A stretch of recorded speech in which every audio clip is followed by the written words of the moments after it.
सदाशिवसमारम्भां शङ्कराचार्यमध्यमाम् अस्मदाचार्यपर्यन्तां वन्दे गुरुपरम्पराम्।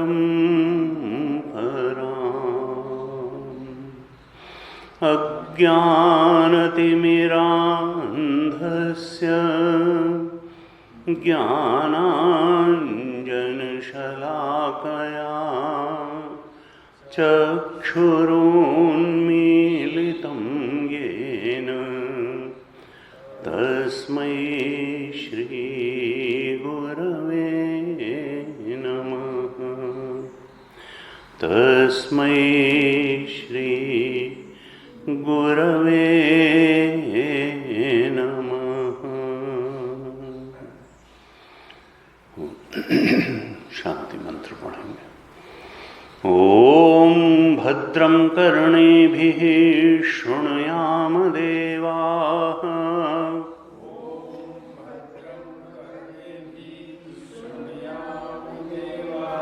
भद्रं पश्येमाक्षभिर्यजत्राः।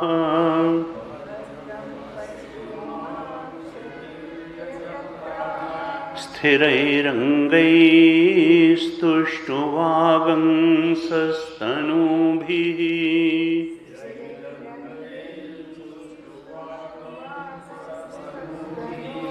व्यशेमदेवहितं यदायुः।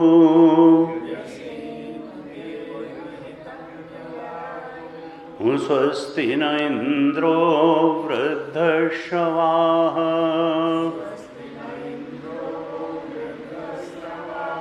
स्वस्ति नः पूषा विश्ववेदाः।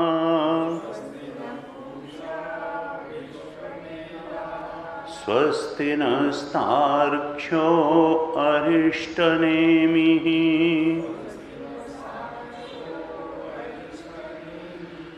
स्वस्ति नो बृहस्पतिर्दधातु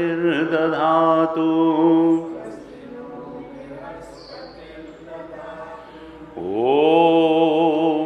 शान्तिः शान्तिः शान्तिः।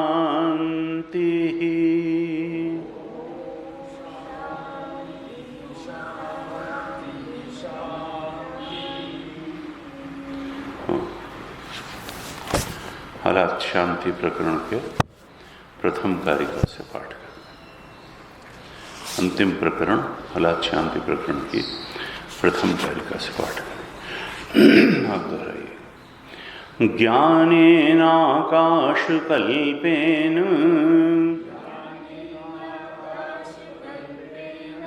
धर्मान्यो गगनोपमान् ज्ञेया भिन्नेन सम्बुद्धः तं वन्दे द्विपदां वरम् अस्पर्शयोगो वै नाम सर्वसत्त्वसुखोहितः अविवादो अविरुद्धश्च देशितस्तं नमाम्यहम् भूतस्य जातिमिच्छन्ति वादिनः केचिदेव हि अभूतस्यापरे धीराः विवदन्तः परस्परम् भूतं न जायते किंचित् अभूतं नैव जायते विवदन्तो द्वया ह्येवम् अजातिं ख्यापयन्ति ते ख्याप्यमानाम् अजातिं तैः अनुमोदामहे वयम् विवदामो न तैः सार्धम् अविवादं निबोधत अजातस्यैव धर्मस्य जातिमिच्छन्ति वादिनः अजातो ह्यमृतो धर्मः मर्त्यतां कथमेष्यति न भवत्यमृतं मर्त्यं न मर्त्यम् अमृतं तथा प्रकृतेरन्यथा भावः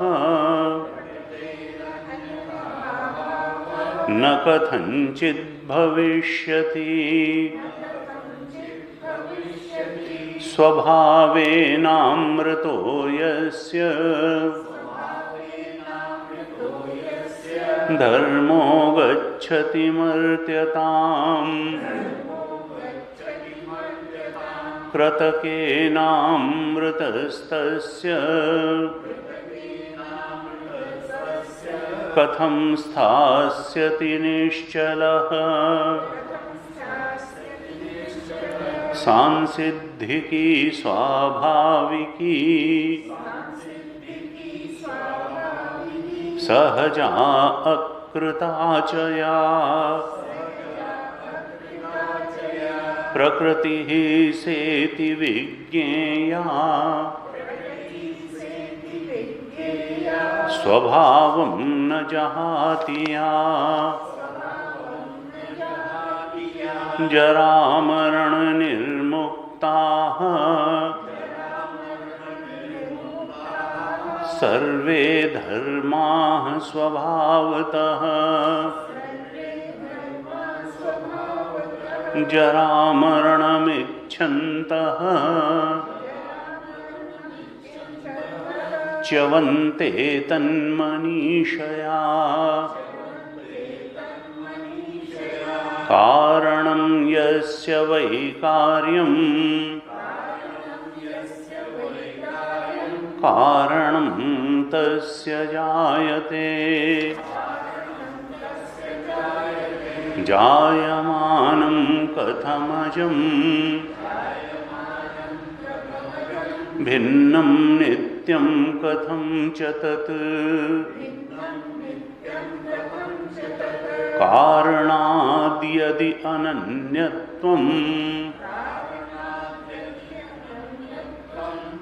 अतः कार्यमजं यदि जायमानाद्धि वै कार्यात् कारणं ते कथं ध्रुवम् अजाद्वै जायते यस्य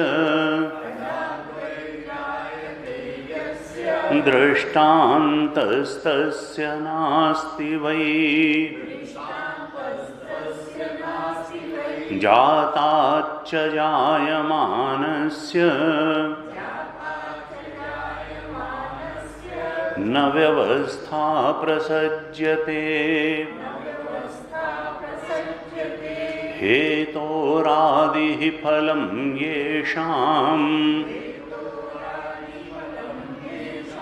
आदिर्हेतुः फलस्य च हेतोः फलस्य चानादिः कथं तैः उपवर्ण्यते हेतोरादिः फलं येषाम् आदिर्हेतुः फलस्य च तथा जन्म भवेत्तेषाम्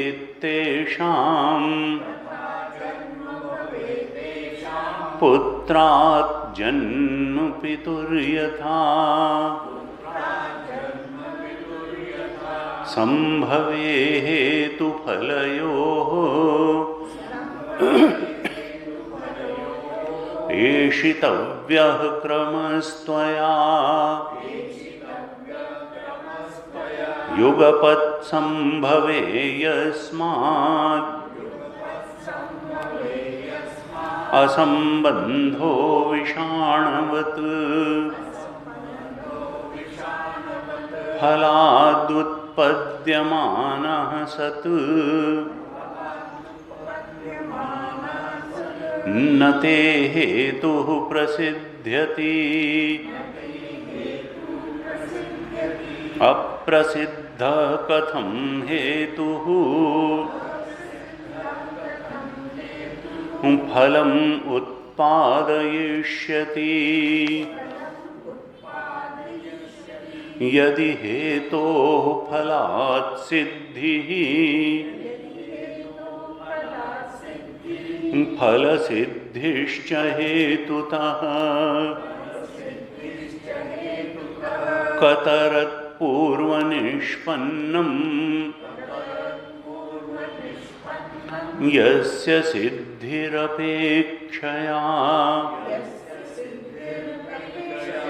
अशक्तिरपरिज्ञानम् क्रमकोपोऽथवा पुनः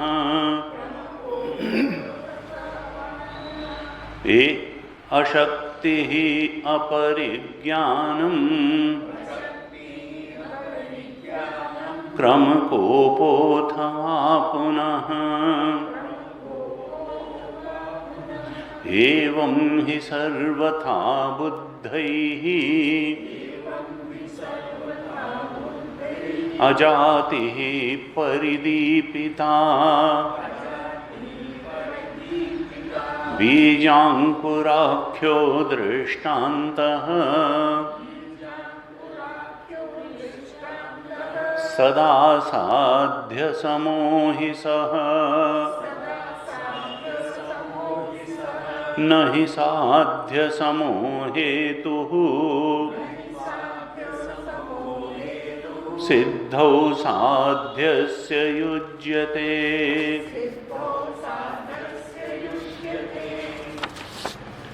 पूर्वापरा परिज्ञानम् अजातेः परिदीपकम् जायमानाद्धि वै धर्मात् कथं पूर्वं न गृह्यते। स्वतो वा परतो वापि न किंचिद्वस्तु जायते। सद सद सद असद्वापि न किंचिद्वस्तु जायते। हेतुः न जायते नादेः हेतुः न जायते हेतुर्न जायते नादेः।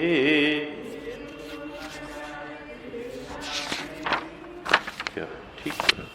फलं चापि स्वभावतः आदिर्न विद्यते यस्य तस्य ह्यादिर्न विद्यते। तस्य नादि तस्य ह्यादिर्न विद्यते।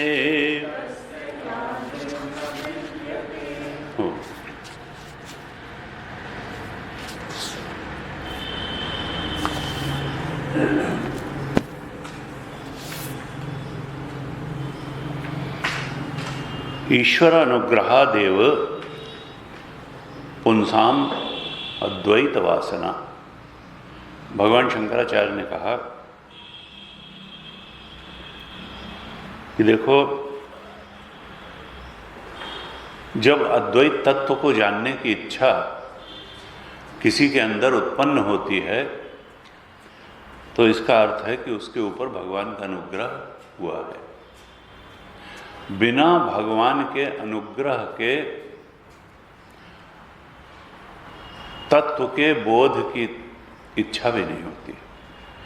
अद्वैत तत्व सत्य के बोध की इच्छा अगर किसी जीव में हुई है तो ये कोई शुभ कर्म का परिणाम नहीं है। शुभ कर्म का परिणाम तो सुखद परिस्थिति होती है, अनुकूल परिस्थिति होती है और उसके द्वारा भोग से मिलने वाला सुख होता है, उसके भोग से मिलने वाला सुख होता है। और दुष्कर्म का परिणाम प्रतिकूल परिस्थिति होती है और उसके भोग से फिर व्यक्ति दुख पाता है। तो ये जो धर्म है, सत्कर्म दुष्कर्म है, पुण्य कर्म पाप कर्म है,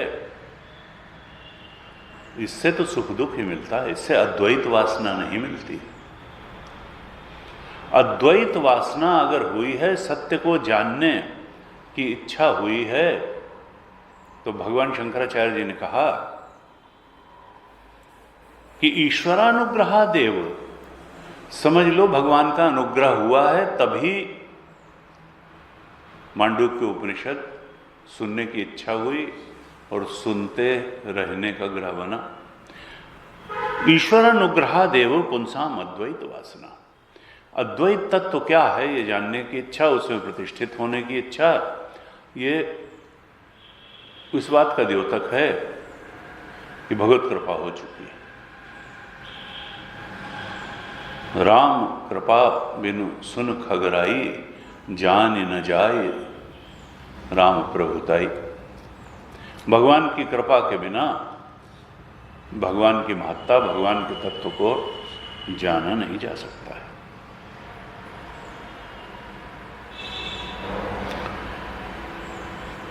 कहा देखो, ये जो अनुकूलता प्रतिकूलता है, सुखद परिस्थिति, अनुकूल परिस्थिति, प्रतिकूल परिस्थिति है, सुख और दुख है, ये तो सब मन के स्तर की चीज है। गीता जी में कहा, सुख दुखे समय कृत्वा लाभा लाभो जया जयो, तस्माद् योगाय युज्यस्व नैवं पापम अवाप्स्यसि। अर्जुन, तुम तो मान अपमान में, सुख दुख में, लाभ हानि में समता रखो, क्योंकि समत्वम योग उच्यते, यही तो योग है। लेकिन ये मन के स्तर की है चीज। सम दुख सुखम धीरम सो अमृतत्वाय कल्पते। ये जो समत्व में स्थित मन है, ये उस आत्म तत्व को जानने के लिए आवश्यक उपकरण है। लेकिन आत्म तत्व इससे अलग है।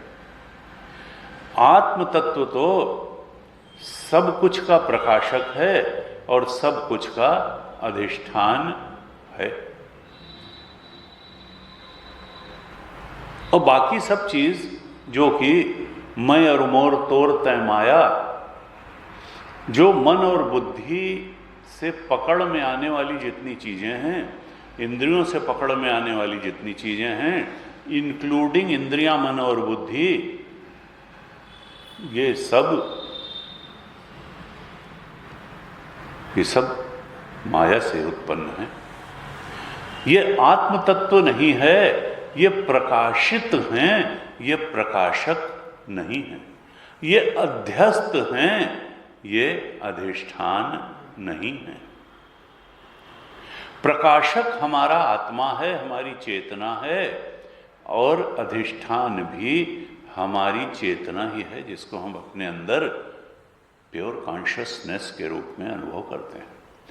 वही प्रकाशक है, वही अधिष्ठान है, और जो जो कुछ भी उस प्रकाशक द्वारा प्रकाशित है, जो जो कुछ भी उस अधिष्ठान में अध्यस्त है, वो सब मायिक है।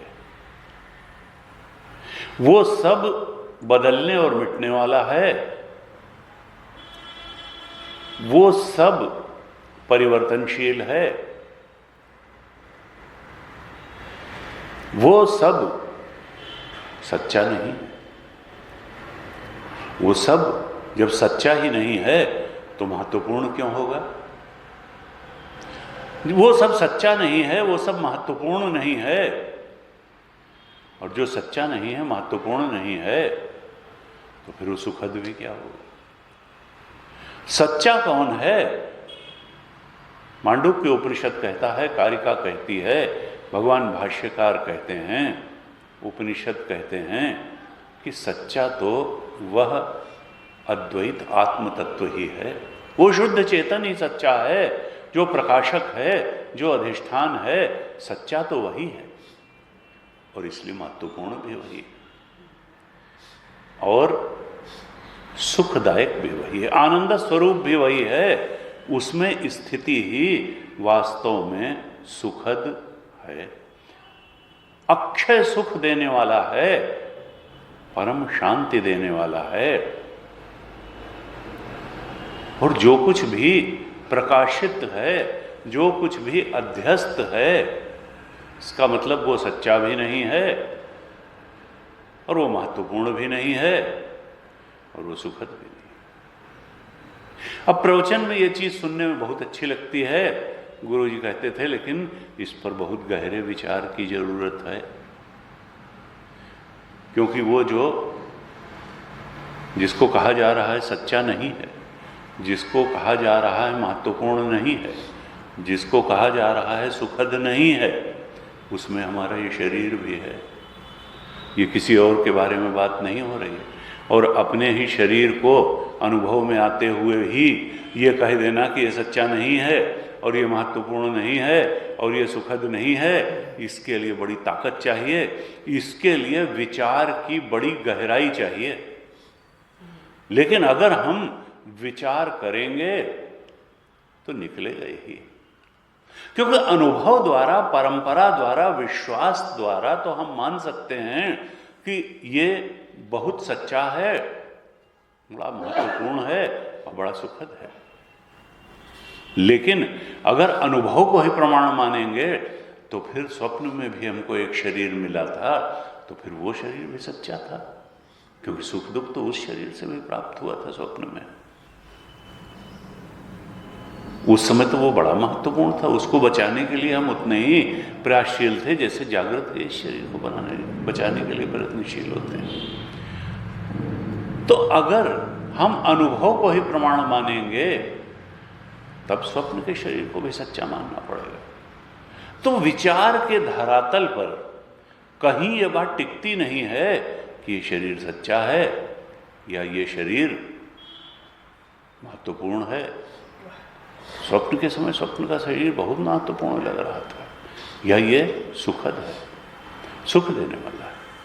नहीं नहीं, आत्मा ही सच्ची है, आत्मा ही महत्वपूर्ण है और आत्मा ही सुख देने वाला तत्व है। कहा वो आत्म तत्व,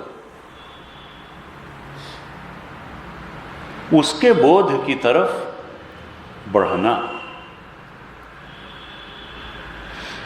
वास्तव में जब व्यक्ति शास्त्र और गुरु का सहारा लेकर के उधर बढ़ता है तब मानो जीवन में सच्चे लक्ष्य की तरफ बढ़ता है, तब मानो वो एकाग्रता की तरफ, मुक्ति की तरफ बढ़ता है। और जब तक उधर पीठ करके वो संसार की तरफ ही बढ़ता रहता है तब तक भटकाव की तरफ बढ़ता है, बंधन की तरफ बढ़ता है। और भटकाव और बंधन हमेशा दुख का कारण होता है, सुख का कारण तो कभी हुआ नहीं। हमने 13-14 कारिका तक विचार किया था।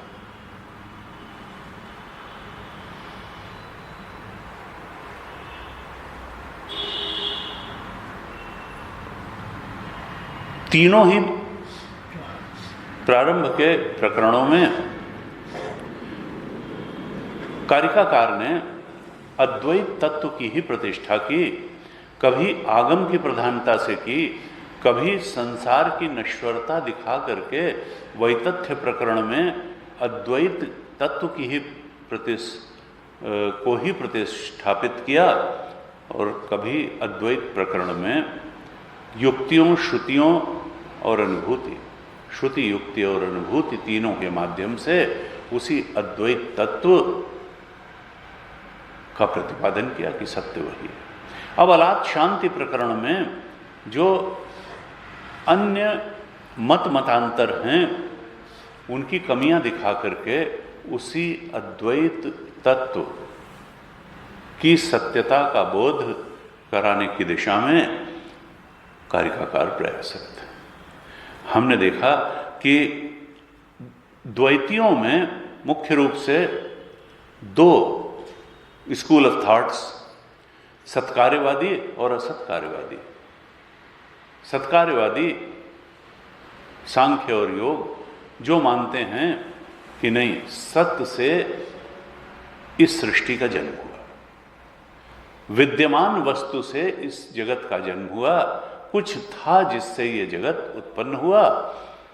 और न्याय और वैशेषिक जो असत कार्यवादी हैं वो कहते हैं नहीं, अविद्यमान वस्तु से इस जगत की उत्पत्ति हुई।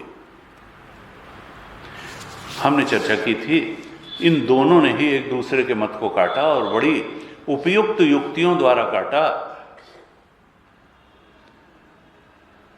असत्कार्यवादियों ने सत्कार्यवादियों का खंडन किया, वैशेषिक ने सांख्य का खंडन किया कि देखो, अगर तुम सद वस्तु से इस जगत की उत्पत्ति मानते हो तो भाई सद से ये सद अगर उत्पन्न हुआ तो फिर उत्पन्न क्या हुआ? जब पहले से ही सत्य था और उत्पन्न हुआ वो भी सत्य है, तो सत्य से सत्य क्या उत्पन्न हो? तो था ही, जो चीज पहले से ही थी उसकी उत्पत्ति क्या कहते हो? दृष्टांत दिया कि आत्मा पहले से ही है, तो आत्मा से आत्मा क्या उत्पन्न होगा? आत्मा तो थी ही। नहीं कह सकते कि आत्मा से आत्मा उत्पन्न हुई। सद से सद उत्पन्न होने की बात बनती नहीं है, क्योंकि जो पहले से ही था उसकी उत्पत्ति क्या मानी जाए।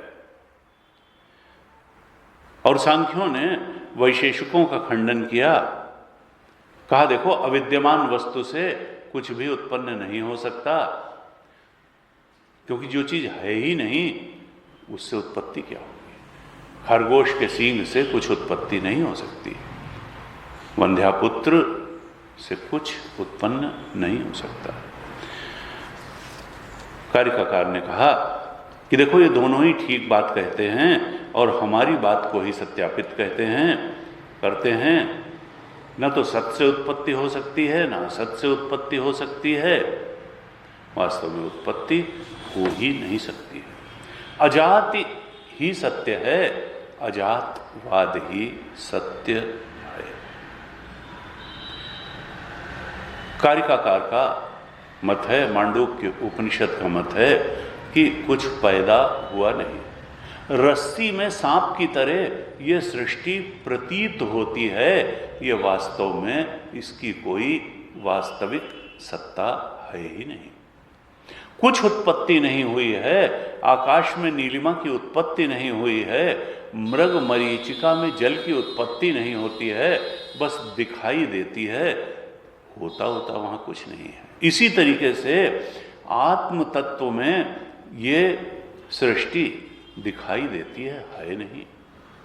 आत्म तत्व में अधिष्ठान है और उसमें अध्यस्त जो जो कुछ है उसकी कोई वास्तव में सत्ता है नहीं, महत्ता है नहीं। अनित्यम असुखम लोकम इमं प्राप्य भजस्व माम्। भगवान ने कहा गीता में, देखो ये अनित्यम है और असुखम है। ये मत समझना कि यहां बड़ा सुख मिल जाएगा, ये कुछ नित्यता वगैरह नहीं। माम उपैत्य पुनर्जन्म दुखालयम अशाश्वतम नाप्नुवन्ति महात्मानः सत्संसिद्धिम परमाम गताः। ये दुखालय में अशाश्वतम ही है। क्यों? क्योंकि सत्य तो आत्मा है। सृष्टि में अगर तुम खोजने जाओगे शाश्वतता, कहीं ध्रुवता, कहीं अमरता, तो मिलेगी नहीं। कारिकाकार ने स्टैब्लिश किया कि देखो, कोई चीज अपने स्वभाव को बदलती नहीं है। प्रकृते अन्यथा भावो न कथंचित भविष्यति। इस प्रकृति में कोई भी वस्तु अपने स्वभाव को छोड़ती नहीं है। नवी कारिका में क्या कहा था, हमने पिछली कक्षा में चर्चा की थी कि प्रकृति ही सेति विज्ञाया स्वभावम न जहातिया। प्रकृति की परिभाषा ही मानो कर दी थी कारिकाकार ने कि प्रकृति उसी को कहा जा सकता है जो अपने स्वभाव का त्याग नहीं करती है। जब प्रकृति की वस्तुएं ही अपने स्वभाव का त्याग नहीं करती हैं, और इसके लिए दृष्टांत दिया था सांसिद्धि की, स्वाभाविकी। अग्नि अपनी उष्णता का त्याग नहीं करती है, अग्नि अपनी प्रकाश रूपता का त्याग नहीं करती है। पक्षी में आकाश गमन की सहज प्रकृति होती है और वो उस अपनी सहज प्रकृति का त्याग नहीं करता। जल में नीचे बहने की एक सहज प्रकृति होती है, वो जल ऐसा नहीं हो सकता कि ऊपर जाने लगे। जब प्रकृति की वस्तुएं ही अपने स्वभाव का त्याग नहीं करती, तब फिर आत्मा अपने सहज स्वरूप का त्याग कैसे करेगी? जो परमार्थ वस्तु है आत्म तत्व, हम इस बात की कल्पना भी नहीं कर सकते कि आत्म तत्व अपने सहज स्वरूप का त्याग करेगा और बिना उसमें कोई परिवर्तन हुए। देखिए, परिवर्तन होगा तो सहज स्वरूप का त्याग करना पड़ेगा। बिना उसमें कोई परिवर्तन हुए, बिना अगर अपने सहज स्वरूप का त्याग करेगी तो फिर उससे कोई उत्पत्ति तो हो नहीं सकती। सहज स्वरूप का त्याग आत्मा करेगी नहीं और इसलिए उससे कुछ उत्पत्ति होना संभव ही नहीं है। क्योंकि जब प्रकृति की वस्तुएं ही अन्यथा भाव को प्राप्त नहीं होती तो आत्म तत्व, परमार्थ तत्व, शुद्ध चेतन तत्व कहाँ से अन्यथा भाव को प्राप्त हो जाएगा? इस तरह से कारिकाकार जो पहले छठे सातवें कारिका में कहा था कि देखो, कोई अमर वस्तु मरणशील नहीं हो सकती और मरणशील वस्तु अमर नहीं हो सकती। कभी सद वस्तु असद नहीं हो सकती और असद से सत की भी उत्पत्ति नहीं हो सकती है। प्रकृति के विपरीत आचरण नहीं हो सकता। प्रकृति अन्यथा भावो न कथंचित भविष्यति। कोई वस्तु कभी अपने स्वभाव को नहीं छोड़ती है प्रकृति में भी, तो फिर आत्म तत्व अपने स्वभाव को कैसे छोड़ेगी? ये जो सुप्रीम रियलिटी है आत्म तत्व, वो नानात्व में परिवर्तित नहीं हो सकती, वो जीवत्व में और जगत में परिवर्तित नहीं हो सकती। ये बात कारिकाकार कहना चाहते हैं। आत्मा जो है उसमें कोई विक्रिया संभव नहीं है, क्रिया संभव नहीं है, चेंज संभव नहीं है। कहा कि देखो, 11वीं कारिका में क्या कहा था? बड़ी इंपॉर्टेंट कारिका ये थी कि जो आत्म तत्व है, ये जो सांख्य वाले हैं वो कहते हैं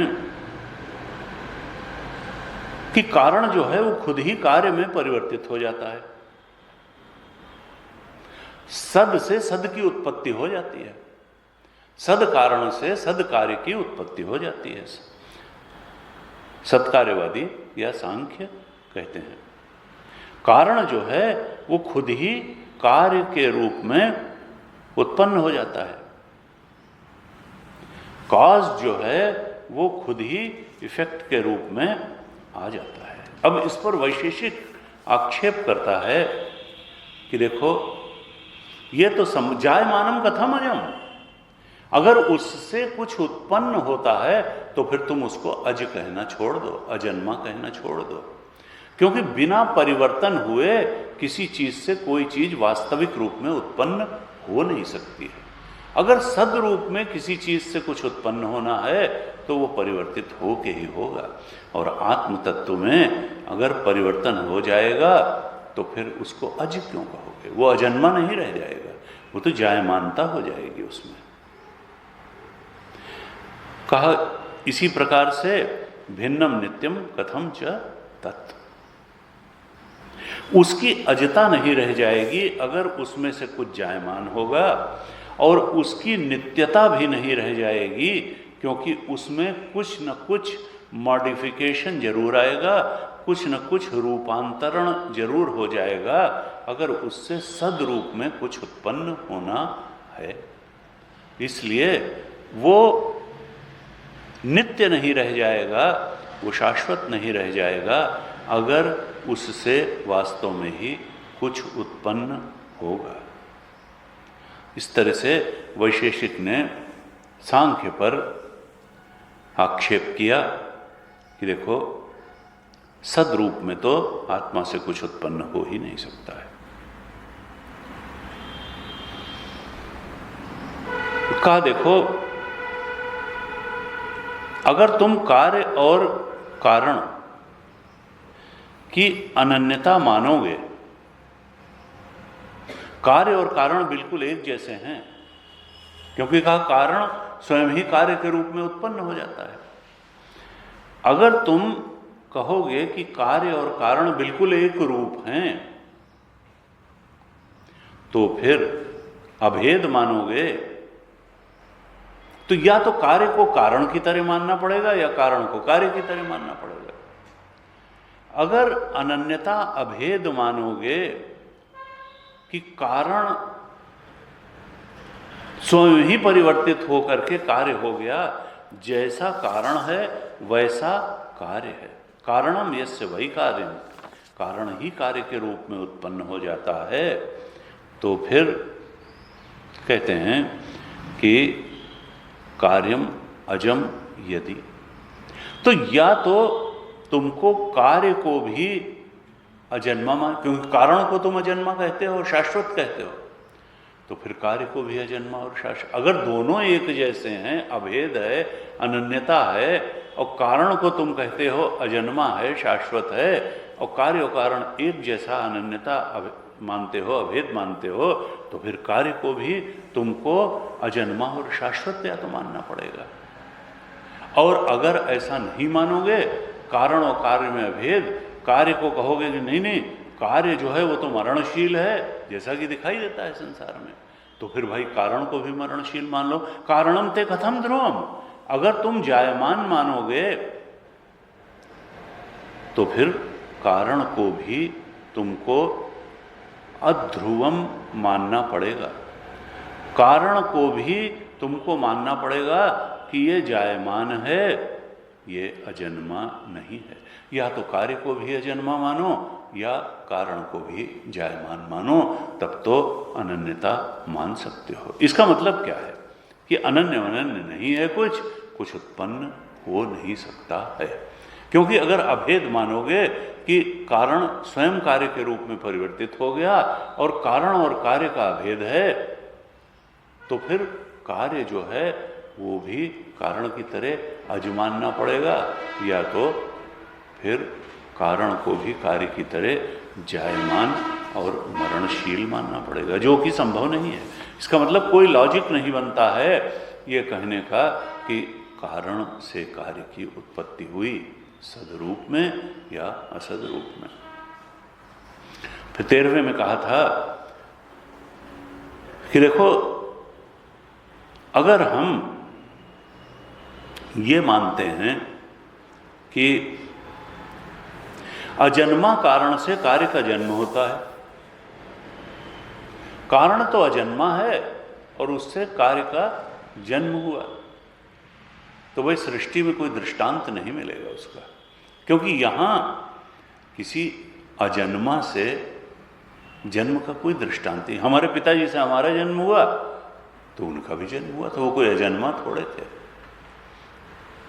अगर ये हाल बना, इसका जन्म हुआ है, तो कहीं सीमेंट भी बनी, फिर सीमेंट भी कहीं से बनी, हर चीज कहीं न कहीं से जन्म लेने वाली थी जिससे जन्म हुआ। तो जन्म लेने वाले से ही जन्म का दृष्टांत मिलता है, अजन्मा से जन्म का कोई दृष्टांत ही नहीं मिलता कि कोई अजन्मा कारण से जन्म होता हो। इसलिए देखो, आत्म तत्व अगर अजन्मा है तो उससे जन्म नहीं होगा, क्योंकि दृष्टांत कोई नहीं है जन्म से जन्म लेने का। जन्म लेने वाले से ही जन्म लेने का दृष्टांत मिलता है।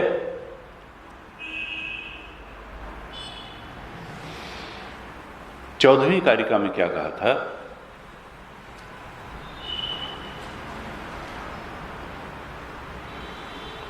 यहां से थोड़ा हमने चर्चा की थी कि थोड़ा जीव के ऊपर बल दे करके अब विवेचन कर रहे हैं। 13वीं कारिका तक सृष्टि के संदर्भ में कार्य कारण की मीमांसा की थी और ये स्टैब्लिश किया था कि अद्वैत तत्व से, आत्म तत्व से, चेतन से न सदरूप में सृष्टि उत्पन्न हो सकती है, न असद रूप में हो सकती है। सृष्टि उत्पन्न ही नहीं हो सकती है। कार्य कारण भाव, सृष्टि के संदर्भ में कार्य कारण भाव की मीमांसा 3 कारिका से लेकर 13 कारिका तक करी, और ये निर्धारित कर दिया कारिकाकार ने कि देखो ये जो कार्य कारण भाव है असल में यही मिथ्या है। आत्मा के संदर्भ में कार्य कारण भाव सत्य सिद्ध ही नहीं होता। आत्मा किसी चीज का कारण नहीं है और आत्मा का कोई कार्य नहीं। तर्कतः ये बात सिद्ध ही नहीं होती है कि आत्मा से कोई उत्पत्ति संभव है, आत्मा किसी चीज का कारण है। तो कार्य कारण भाव की मीमांसा सृष्टि के संदर्भ में कारिका 3 से 13 तक पूरी होती है, और फिर ये 14th कारिका से लेके 14वीं कारिका से लेके 22-23 कारिका तक अब जीव के संदर्भ में कार्य कारण की बात कारिकाकार कहेंगे कि क्या ईश चेतन से जीव चेतन उत्पन्न हो सकता है, जीव की उत्पत्ति हो सकती है। तो कहते हैं हेतोर आदि फलम येषाम आदिर हेतु फलस्य च, हेतु फलस्य चानादि कथम तई हो पूर्णते। देखिए अभी तक जो है बौद्धों का काट किया कि देखो तुम कहते हो शून्यवाद है, कोई सत्ता नाम की चीज नहीं है, आत्मा नाम की चीज नहीं है। अगर कोई स्थायी तत्व है ही नहीं तो फिर निर्वाण किसका चाहते हो? पुरुषार्थ क्या होगा? निर्वाण पुरुषार्थ क्यों है? कोई होगा तब तो वो मुक्ति होगी, मुक्ति किसकी होगी? निर्वाण किसका होगा? अगर कोई स्थायी सत्ता है ही नहीं, तुम तो शून्य कहते हो कि है। तो बुद्धिज्म का काट किया, सांख्य योग की कमियां दिखाई और न्याय वैशेषिक का भी दोष बताया, द्वैतियों का भी दोष बताया, अनात्मवादियों का भी दोष बताया, और अब थोड़ा मीमांसकों की भी बात कर रहे हैं। मीमांसक कर्मकांड पे बहुत जोर देते हैं, रिचुअल्स पे बहुत जोर है मीमांसकों का कि भाई धर्म धर्म धर्माचरण करो और स्वर्ग चले जाओ। इस पर बड़ा जोर है, कर्मकांड पर बड़ा जोर है। यहां तक वो कहते हैं कि भाई कर्म से शरीर उत्पन्न होता है और शरीर से कर्म होता है। ये शरीर से धर्म अधर्म होता है और धर्म अधर्म के अनुसार ही भावी शरीर प्राप्त होता है। हमें जो शरीर प्राप्त हुआ है ये पूर्व जन्मों में किए गए धर्म अधर्म के कारण प्राप्त हुआ है, और इस शरीर में किए गए धर्म अधर्म के अनुसार आगे का शरीर प्राप्त होगा। अर्थात मीमांसकों का एकदम स्पष्ट विचार है कि कर्म से शरीर की उत्पत्ति होती है और शरीर कर्म करता है, शरीर से कर्म की उत्पत्ति होती है। 14वीं कारिका में इस पर आक्षेप कर दिया था कारिकाकार ने, ये मीमांसकों के कर्मवाद पर ही आक्षेप कर दिया था। कहा भाई देखो मीमांसक, तुम ये अगर कहते हो कि ये जो देह आदि संघात रूप ये जो शरीर है, देहादि संघात है, ये फल है, ये फल रूप है, और इसका कारण आदि है, इसका कारण है धर्म धर्म रूप हेतु। तो अब कार्य और कारण की जगह 14वीं कारिका से कारिकाकार शब्द क्या ले रहे हैं? फल और हेतु, ये दो शब्द लिए कार्य कारण की जगह। कारण की जगह शब्द ले लिया हेतु, और कार्य की जगह शब्द ले लिया फल। कारण को हेतु शब्द से कह रहे हैं और कार्य को फल शब्द से कह रहे हैं। तो हेतु क्या कहा? हेतु है धर्म धर्म और फल है शरीर। ये जो हेतु और फल है, कहते हैं कि देखो भाई, ये जो मीमांसक हैं, ये वादी हैं, ये कहते हैं कि ये धर्म अधर्म रूप जो हेतु है वो शरीर रूप फल का कारण है। हेतु और आदि फलम येषाम, और आदिर हेतु फलस्य च। और इसका उल्टा करके भी वो लोग कह देते हैं कि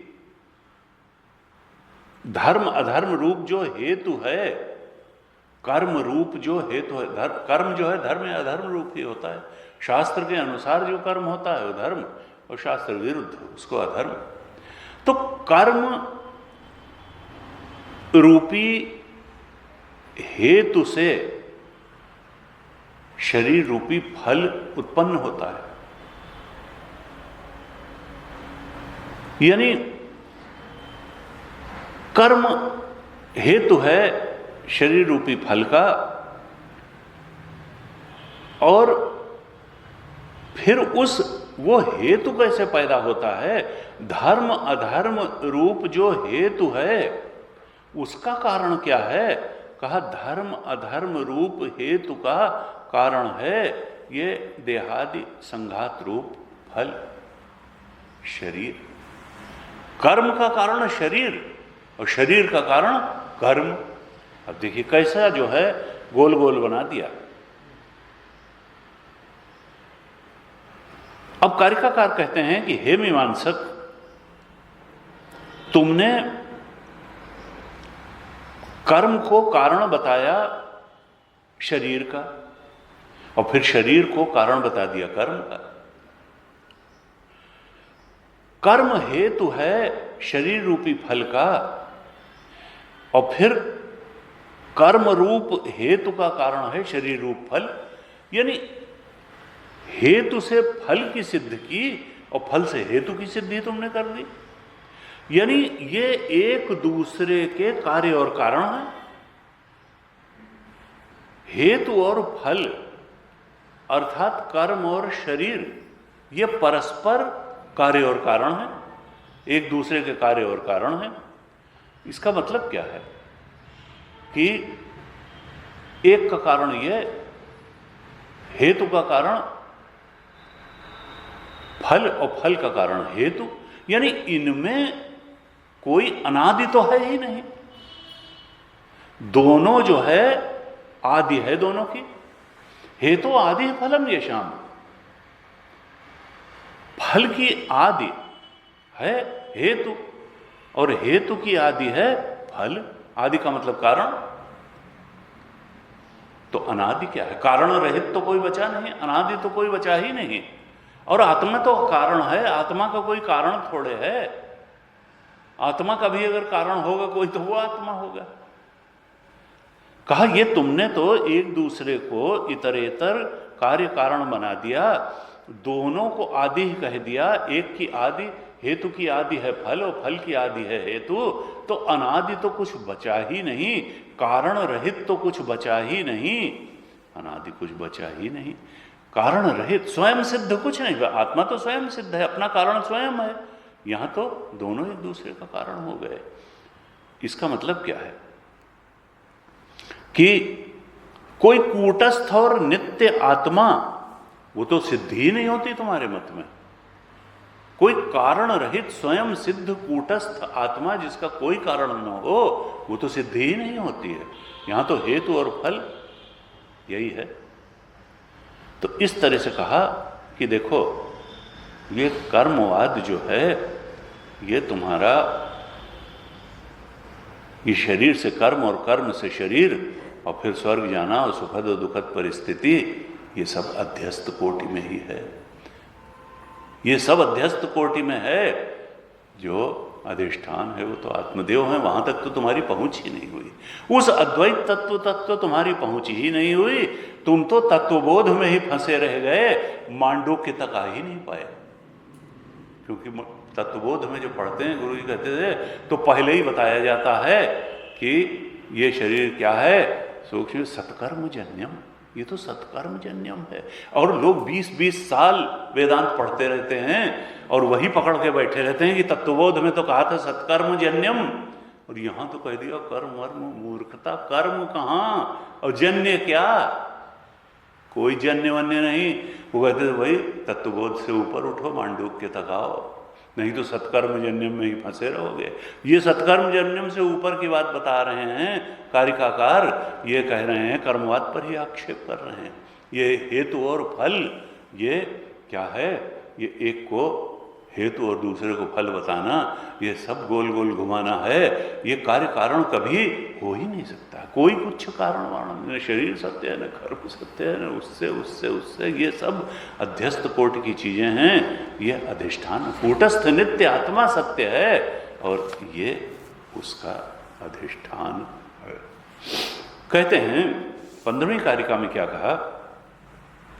हेतु और आदि फलम येषाम आदिर हेतु फलस्य च तथा जन्म भवेत् तेषाम पुत्रा जन्म पितुर्यथा। कारिकाकार कहते हैं कि देखो मीमांसक, तुम्हारे मत में जो हेतु है, हेतु आदि फलम, आदि का मतलब कारण, हेतु का कारण है फल। हेतु का मतलब क्या था? कर्म। और फल क्या था? शरीर। तुम्हारे मत में हेतु का कारण फल है, अर्थात कर्म का कारण शरीर है। और आदिर हेतु फलस्य च, और फल का कारण हेतु है, अर्थात शरीर का कारण कर्म है। देखो मीमांसकों, तुम्हारे मत में कर्म का कारण शरीर है और शरीर का कारण कर्म है। तथा जन्म भवेत् तेषां पुत्रा जन्म पितुर्यथा। अब जो ये तुम एक दूसरे की उत्पत्ति का कारण एक दूसरे को बताते हो कि शरीर से कर्म की उत्पत्ति होती है और कर्म से शरीर की उत्पत्ति होती है, हेतु से फल की उत्पत्ति होती है और फल से हेतु की उत्पत्ति होती है, शरीर से कर्म होता है, कर्म से शरीर बनता है। तो भाई ये तुम उसी तरीके से बताते हो और तुम्हारी इस बात का कोई मतलब नहीं है जैसे कोई कहे कि पिता से पुत्र का जन्म होता है फिर पुत्र से पिता का जन्म हो जाता है। ये सब बेकार की बात है। अरे फल से एक बात तय करो, एक तरफ होता है कारण से कार्य का, फिर तुम कहते हो कार्य से कारण, कारण से कार्य। ये जो गोल गोल इतरेतर परस्पर एक दूसरे को जो कार्य और कारण बता रहे हो, ये देखिए कितना सटायर किया कारिकाकार ने। एक दूसरे का कारण, एक दूसरे फल और हेतु को इतरेतर कार्य कारण बता देना, ये वैसे ही है जैसे पिता का कारण पुत्र और पुत्र का कारण पिता को बता देना कि भाई पिता से पुत्र का जन्म होता है, पुत्र से पिता का जन्म होता है। ये कोई बात नहीं है, ये अमान्य है। ये तुम्हारा जो उत्पत्ति के संबंध में ये जो कथन है कि हेतु का कारण फल है और फल का कारण हेतु है, ये उसी तरीके से एब्सर्ड थ्योरी है जैसे कोई कहे कि पुत्र से पिता का जन्म हो जाता है, फल से हेतु का जन्म नहीं हो सकता है। कहा ये जो कार्य कारण को एक दूसरे पर आश्रित बता करके तुमने दोनों की जो अनादिता है भंग कर दी। किसी चीज को तुम अनादि बता ही नहीं पा रहे हो। दोनों आदि है, दोनों एक दूसरे का कारण, तो अनादि क्या है? कोई अनादि है नहीं, कारण रहित तो कुछ है नहीं, स्वयं सिद्ध है नहीं, उसका कारण वो, उसका कारण वो। आत्मा तो स्वयं सिद्ध है। आत्मा जो है उसका कोई कारण नहीं है। तुम्हारे तो कार्य की भी आदि है और कारण की भी आदि है।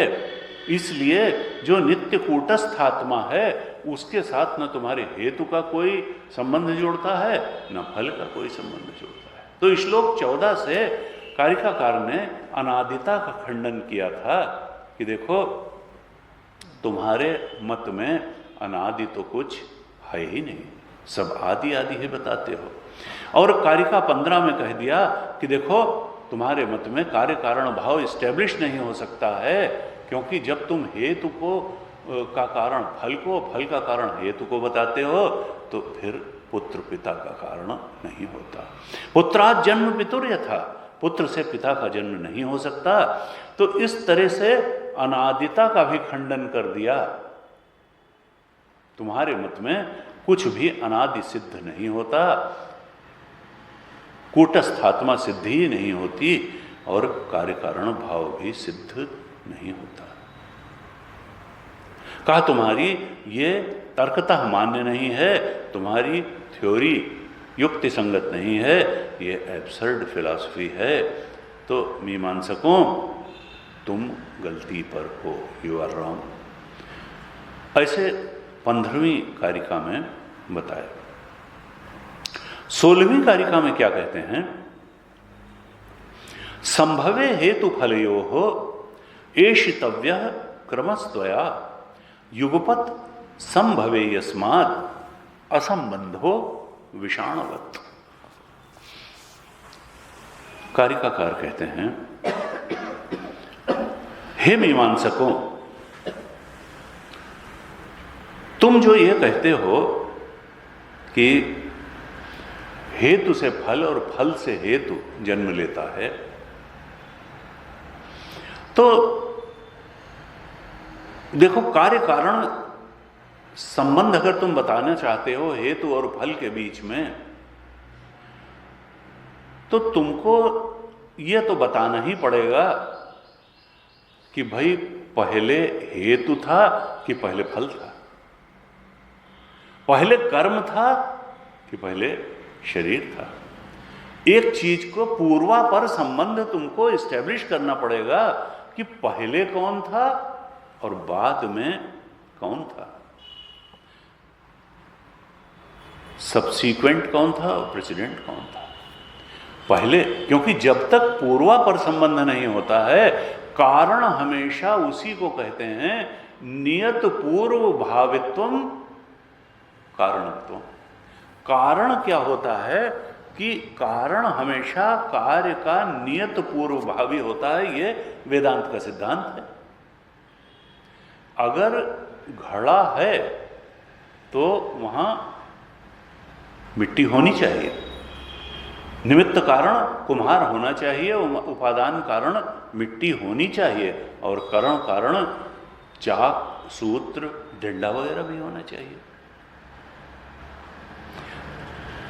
तो कारण की परिभाषा ही ये है, जो कार्य नियत पूर्व भावी हो, कार्य के पहले हमेशा ही उपस्थित हो, वो है कारण। नियत पूर्व भावित्वम कारणत्वम, नियत पूर्व भावी होना चाहिए हमेशा, हर जगह कारण को कार्य के पहले उपस्थित ही होना चाहिए, तब तो उसको कारण कहेंगे। अगर वो पहले से नहीं उपस्थित है कार्य के, तो फिर वो कारण कैसा? तुमने तो ऐसा भाई कर दिया कि नहीं, हेतु का कारण है फल और फल का कारण है हेतु, कर्म का कारण है शरीर, शरीर का कारण है कर्म। देखो, तुमको अगर कार्य कारण संबंध दोनों में स्थापित करना है, तो हे मीमांसकों, तुमको क्रम का अन्वेषण, एषितव्यः क्रमस्त्वया, त्वया क्रमः एषितव्यः। एषितव्यः का मतलब अन्वेषितव्यः, तुमको अन्वेषण करना पड़ेगा। तुमको इस बात की खोज करनी ही पड़ेगी कि उत्पत्ति संभवे हेतु फलयोः क्रमः। ये हेतु और फल में क्रम क्या है, पहले कौन है और बाद में कौन है, इसकी तो तुमको अन्वेषण करना पड़ेगा, इस्टेब्लिश करना पड़ेगा कि भाई हेतु पहले है कि फल पहले है, कर्म पहले है कि शरीर पहले है, ये सब कहने से नहीं कार्य कारण भाव स्टैब्लिश हो जाएगा कि भाई दोनों एक दूसरे के लिए जो है कारण है ना। क्रम बताना पड़ेगा तुमको, पहले कौन था। और फिर क्या कहते हैं कि और अगर तुम ये कहते हो कि नहीं नहीं पहले और बाद हम नहीं बताएंगे, हम तो ये कहेंगे कि कर्म और शरीर दोनों साथ साथ है, युगपत संभवे यस्मात्, ये दोनों भाई जो है, एक तीसरा विकल्प अगर तुम कहोगे कि नहीं हम नहीं बताएंगे कि कर्म पहले था कि शरीर पहले था, अगर तुम ये कहोगे कि नहीं नहीं हम तो ये कहते हैं कि कर्म और शरीर युगपत संभव है, इनकी उत्पत्ति साथ साथ हुई,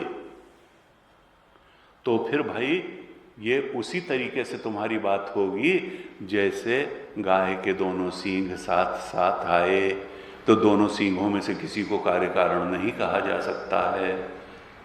ये देखिए फिर कटाक्ष किया।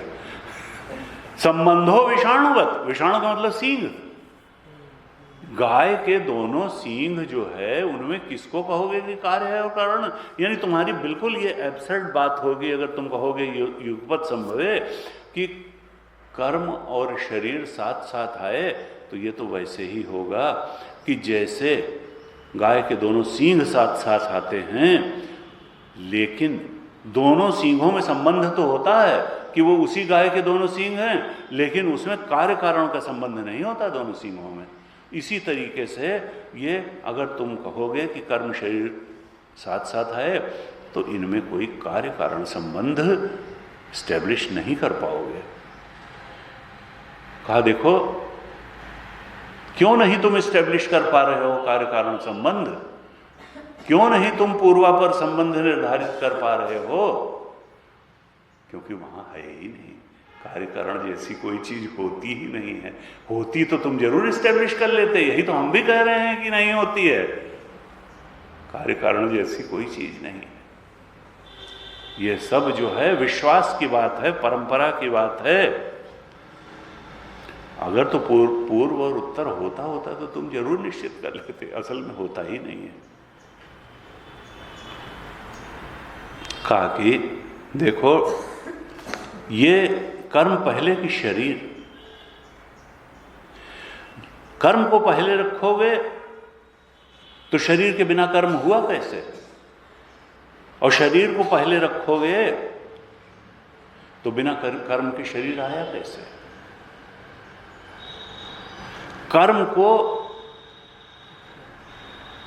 पहले रखा नहीं जा सकता, क्योंकि शरीर के बिना कर्म कैसे होगा, और शरीर को भी पहले नहीं रखा जा सकता क्योंकि कर्म के बिना कोई शरीर आया कैसे, क्योंकि दोनों में है। इसका मतलब क्या है कि वही कि मुर्गी पहले कि अंडा, मुर्गी के बिना अंडा आया कैसे, और अंडे के बिना मुर्गी बनी कैसे। तो वही गुरु जी कहते भाई ना, ये जो है ये नॉनवेज दृष्टांत, लेकिन अभी जो है भाष्यकार स्वयं जो है नॉनवेज दृष्टांत दे चुके हैं कि आधी मुर्गी जो है वो तो पका ली गई और आधी मुर्गी अंडा देने के लिए छोड़ दी गई। ये इस प्रकार पहले अभी कहा था भाष्य में, तो कहते थे अभी आगे आने वाला है वेजिटेरियन दृष्टांत भी कि अच्छा मुर्गी अंडा न लो तो बीज अंकुर ले लो, कि अंकुर पहले आया कि बीज पहले आया, पौधा पहले था कि बीज पहले था, बीज से पौधा बना कि पौधे से बीज। तो यहां तो ऐसे ही गड्ढमड्ढ है, असल में कुछ है नहीं। कहा देखो ये तो तय है कि कारण जो है वो पूर्ववर्ती होता है, पहले होता है, और कार्य जो है बाद में होता है, उत्तरवर्ती होता है। अगर दो चीजें परस्पर कार्य कारण हैं तो फिर उसमें पूर्वोत्तर क्रम जो होना चाहिए कार्य वो लोप हो जाएगा, और तब कार्य कारण भाव सिद्ध ही नहीं होगा। अगर हम कहेंगे दोनों एक दूसरे के पहले और बाद हैं, शरीर के पहले कर्म और कर्म के पहले शरीर, तो फिर पहले और बाद तो कार्य कारण नहीं सिद्ध हो सकता है। कहा इसलिए इन सब बातों को दृष्टिगत रखते हुए दृष्टांत आदि के अभाव में आत्मा अजात ही सिद्ध होता है कि आत्मा से कुछ उत्पन्न होता नहीं है। मीमांसकों, ये तुम्हारा जो मत है ये उचित नहीं ठहरता है, ये कोई तर्कतः स्वीकार किया नहीं जा सकता है। कार्य कारण संबंध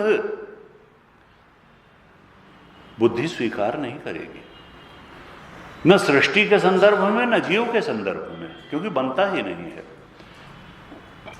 अजातवाद में ये कार्य कारण संबंध संभव ही नहीं है। गुरु जी कहते थे भाई ये सब इसलिए कह रहे हैं, कारिकाकार बार बार इन कारिकाओं में तरह तरह से इसलिए स्टेब्लिश कि ये बात बुद्धि में सिद्ध हो जाए कि देखो, चाहे सृष्टि का संदर्भ हो चाहे जीवत्व का संदर्भ हो, ये उत्पत्ति संभव नहीं है, कार्य कारण संभव नहीं है, आत्मा में से कोई उत्पत्ति संभव नहीं है। और बुद्धि में एक बार अजात की स्वीकृति हो जाए तो फिर इस चिंतन की दृष्टि से अजात के अलावा और कोई ऑप्शन बचता ही नहीं बुद्धि के पास, है नहीं। हालांकि अनुभव में आ रहा है, देखिए है बड़ी अजीब सी बात, ये जो हमारा शरीर है इसी को कहना कि अजात है, ये माइक है, लेकिन अनुभूति प्रमाण नहीं है, अनुभव प्रमाण नहीं है। हमने तक कहा बताया स्वप्न का शरीर भी तो अनुभव में आता है, लॉजिकली कहीं स्टैंड नहीं करता है। 17वीं कारिका में क्या कहा? फलात् उत्पद्यमानः सत् न ते हेतु प्रसिद्ध्यति अप्रसिद्धः कथम हेतु फलम उत्पादयिष्यति। कारिकाकार कहते हैं कि देखो, फलाद उत्पद्यमानः सत् न ते हेतु प्रसिद्ध्यति। देखो मीमांसक, अगर तुम्हारे मत में हेतु की उत्पत्ति फल से होगी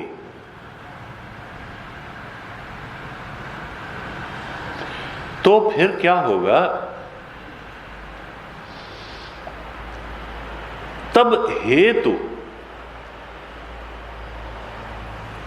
की जो कारणता है, भाई हेतु तो इसका हेतु ये है, इसका कारण ये है। अब जब कारण ही अपनी सिद्धि के लिए कार्य पर निर्भर हो गया, कर्म अपनी सिद्धि के लिए शरीर पर निर्भर हो गया, क्योंकि कर्म की उत्पत्ति शरीर से होती है, तुमने ये माना तो, और कर्म क्या है? हेतु है, और शरीर फल है, ये कहा था। तो अगर तुम्हारे मत में कर्म की उत्पत्ति शरीर से होगी, यानी हेतु की उत्पत्ति फल से होगी, तो फिर नते हेतु प्रसिद्ध्यति, तब फिर कर्म को कारण के रूप में तुम स्टैब्लिश नहीं कर पाओगे। हेतु की हेतुता ही नहीं रह जाएगी। हेतु की यानी कर्म की कारणता कहां? भाई हेतु और फल, पिता हेतु है पुत्र के जन्म का। अब कहो कि फिर पुत्र जो है हेतु है पिता, तो फिर कहां वो हेतु कहां रह गया? अगर तो तुम्हारे मत में फलाद उत्पद्यमानः सन्, फलात फल से उत्पत्ति होगी हेतु की, यानी शरीर से उत्पत्ति होगी कर्म की, तो नते हेतु प्रसिद्ध्यति, तो फिर कर्म की कारणता सिद्ध ही नहीं होगी, हेतु की कारणता सिद्ध नहीं होगी। अप्रसिद्ध कथम हेतु?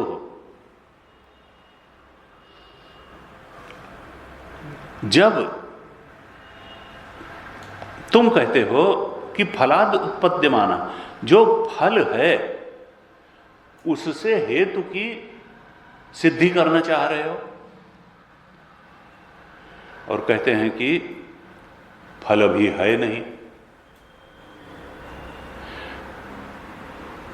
अप्रसिद्ध कथम हेतु, फल यानी शरीर है नहीं, फलम उत्पाद, अप्रसिद्ध कथम हेतु फलम उत्पादयिष्यति।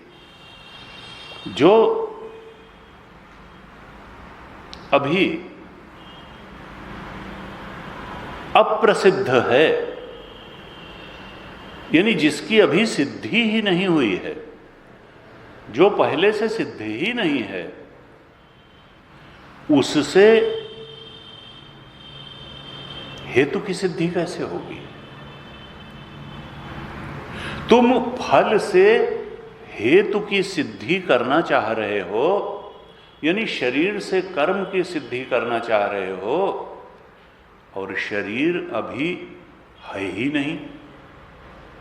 तो जो चीज है ही नहीं, जो शश विषाण की तरह है, जो खरगोश के सींग की तरीके से है, उससे तुम उसके कारण की सिद्धि कैसे कर दोगे? कार्य से कारण की सिद्धि कैसे कर दोगे? शरीर से कर्म की सिद्धि। जब शरीर अभी आया ही नहीं है, तो तुम शरीर से, फल से हेतु अर्थात कर्म की सिद्धि कैसे सिद्ध कर दोगे?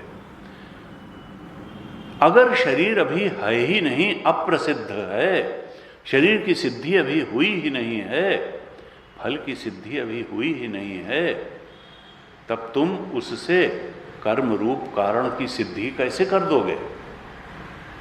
कहा इसलिए ये जो तुम्हारे मत में ये है कि शरीर रूप फल से कर्म रूप हेतु की सिद्धि होती है, शरीर कारण है कर्म का, ये जो हेतु है इसकी कारणता सिद्धि ही नहीं होती है। क्या कहना चाहते हैं कि गुरुदेव कहते हैं कि कॉज को कॉज के रूप में इस्टेब्लिश नहीं किया जा सकता है अगर कॉज खुद ही इफेक्ट से पैदा हो रहा हो। कॉज को कॉज के रूप में इस्टेब्लिश नहीं किया जा सकता अगर कॉज खुद ही इफेक्ट से पैदा हो रहा हो। कर्म को कारण नहीं बताया जा सकता है अगर वो फल रूप कार्य से पैदा हो रहा हो।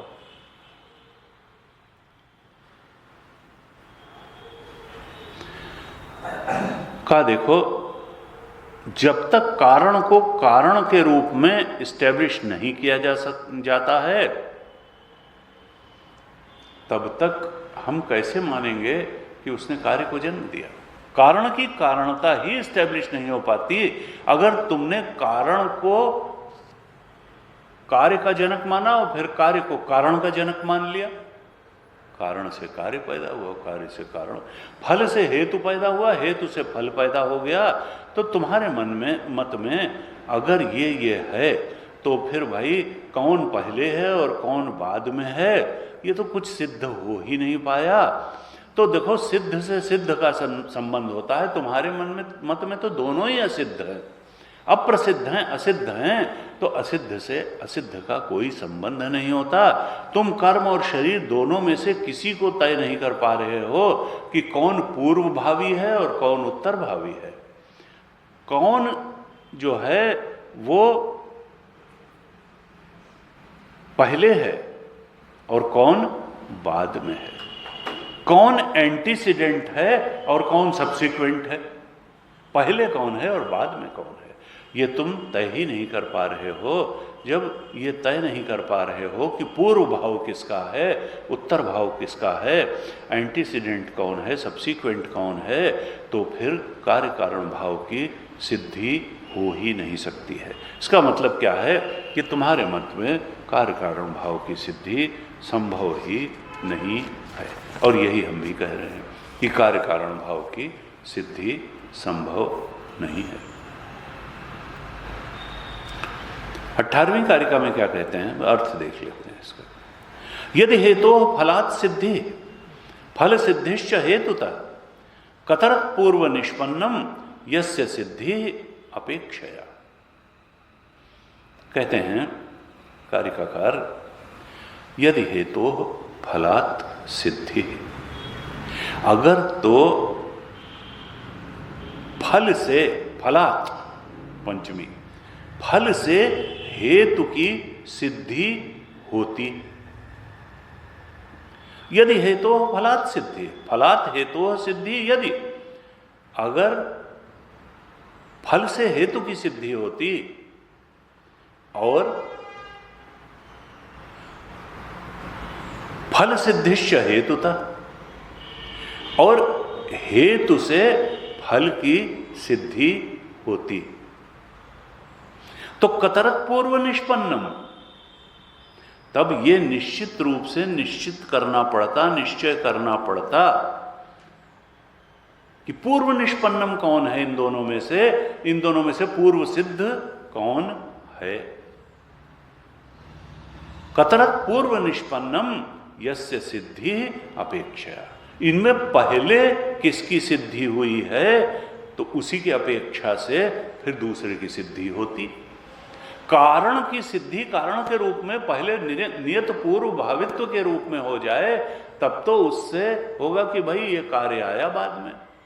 तो कतरत पूर्व निष्पन्नम, देखो तुम जो ये कहते हो कि फल से हेतु की सिद्धि होती है और हेतु से फल की सिद्धि होती है, तो भाई ये तो जरा सिद्ध कर दो कि इन दोनों में पहले कौन है। कतरत पूर्व निष्पन्नम, इन दोनों में हेतु और फल में पूर्व सिद्ध कौन है, क्योंकि उसी की अपेक्षा से तो तुम आगे वाले को सिद्ध करोगे।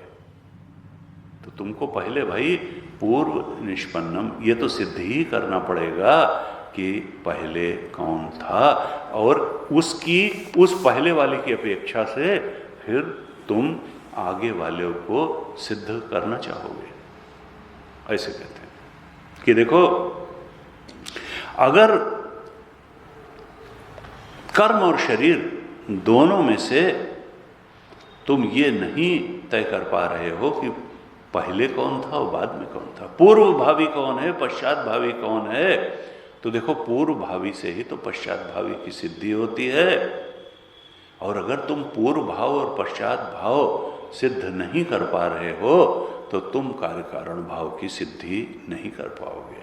पूर्व भाव पश्चात भाव का भेद किए बिना ये जो कार्य कारण भाव तुम बता रहे हो हेतु और फल में, यह असिद्ध ही रहेगा। तुमको तो फिर ये निर्णय करना ही पड़ेगा कि कर्म पहले कि शरीर पहले, पूर्व में कौन था। और अगर नहीं कर सकते हो तो तुम्हारी कार्य कारण भाव की जो कल्पना है वो कहीं स्टैंड नहीं करती है, तुम्हारी वो कल्पना असंगत कल्पना है। इस प्रकार से 18वीं कारिका में भी यही बताते हैं। अभी 23वीं कारिका तक ये प्रकरण चलने वाला है, कल हम इसको पूरा करेंगे, आज ही तक। ओम पूर्णमदः पूर्णमिदं पूर्णात् पूर्णमुदच्यते पूर्णस्य पूर्णमादाय पूर्णमेवावशिष्यते। ओम शांति शांति शांति।